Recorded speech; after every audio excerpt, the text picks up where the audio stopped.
Hi అండి, welcome to Anand Lakshmi blogs అండి. చూడండి, నేనైతే నిన్న నైట్ అయితే మా అత్త వాళ్ళ ఊరికి అయితే వచ్చేసాను. ఇప్పుడైతే మధ్యాహ్నం ఒక 2 o'clock అవుతా ఉంది. మా వాళ్ళు అయితేను జొన్నకర్ల విత్తనాలు అయితే చల్లుతూ ఉండరు, అంటే దున్నేసి. నేను ఆ దున్నేటప్పుడంతా నేను అక్కడే చూసుకొని అయితే వీడియో చేశాను. చాలా బాగుందండి.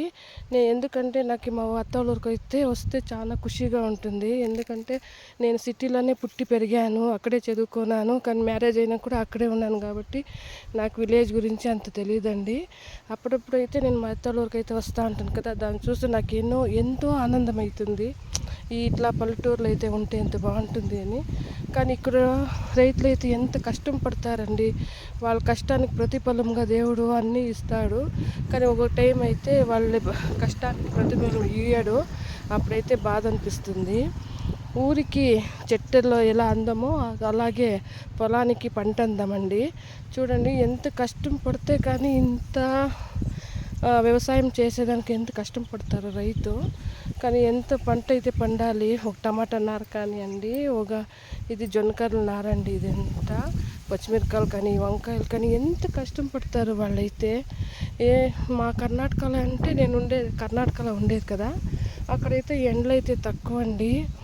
కానీ అంత ఎండగా అనిపించదు. కానీ ఈడైతే పొద్దున్నే 9 o'clock నుంచి విపరీతం ఎండ. ఈ ఎండలో కూడాను వీళ్ళు ఇంత కష్టం పడి ఎండలోనే పనిచేస్తూ ఉంటారు. వ్యవసాయం అయితే చేస్తారు.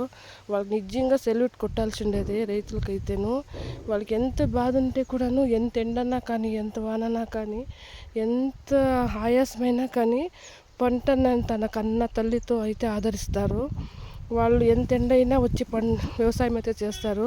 కానీ వాళ్ళు అనుకోండేది సాధించేదానికి అయ్యేలేదు. ఒక పంటకైతే రేట్ వస్తుంది, ఒక్కొక్క పంటకైతే రేట్ రాదు.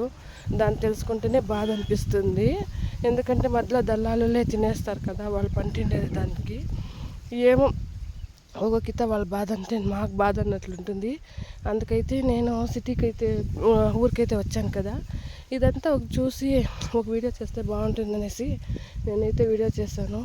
మా అత్త వాళ్ళ ఊరు అయితే సూపర్గా ఉంటుంది. మళ్ళీ మా అత్త వాళ్ళు కానీ ఇది కానీ బావాళ్ళు కానీ వాళ్ళు చేసిండే పంటతో అయితే వాళ్ళు సంతోషంగా అయితే ఉంటారు. ఇది చూడండి, ఇదంతా జొన్నకర్రలు అండి. ఎందుకంటే మేము అంతగా పంట పండమండి, ఎందుకంటే మేమంతా సిటీలోనే ఉంటాము. మా బావ ఒక్కడే ఇక్కడ ఉంటారు కాబట్టి ఇక్కడ మేము పంటలు అయితే తక్కువ. ఇదైతే జొన్నకర్రలు అండి, ఆవులకి ఇప్పుడు జొన్నలు అయితే చల్లారు.